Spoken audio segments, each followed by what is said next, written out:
It's a curious thing, but the phrase never judge a book by the cover is true of everything but books.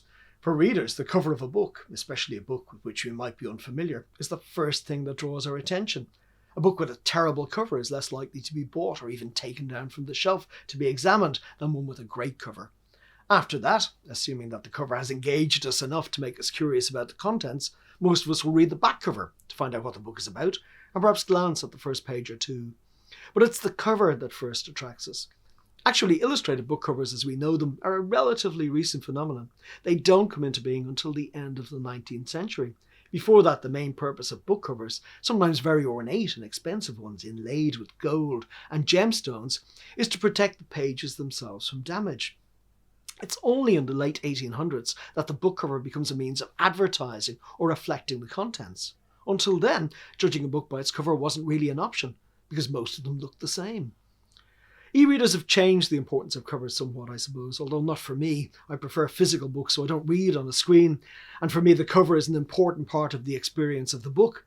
When I think of books I've loved, I can often picture the cover just as easily or as quickly as I can bring to mind the contents, sometimes even more easily and quicker.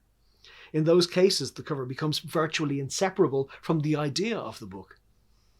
That may well be the case with the Book of Lost Things, which has had the same cover, an occasional change in background colours accepted, since it was first published in 2006, because this cover was the perfect illustration of the contents, and continues to be.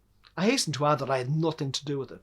It was entirely the work of a very gifted artist named Rob Ryan, who has also created the cover for The Land of Lost Things. My publishers kindly gifted me Rob's design for the Book of Lost Things, and it now hangs on my wall at home.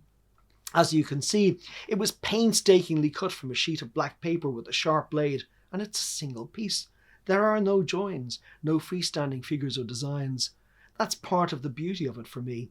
It wasn't formed from pixels on a screen before being printed off. It's completely handmade, a physical object created solely to grace another physical object, in this case a book, in order to make it look as beautiful as possible. For me, the Book of Lost Things is this cover. And this cover is the Book of Lost Things, and always will be.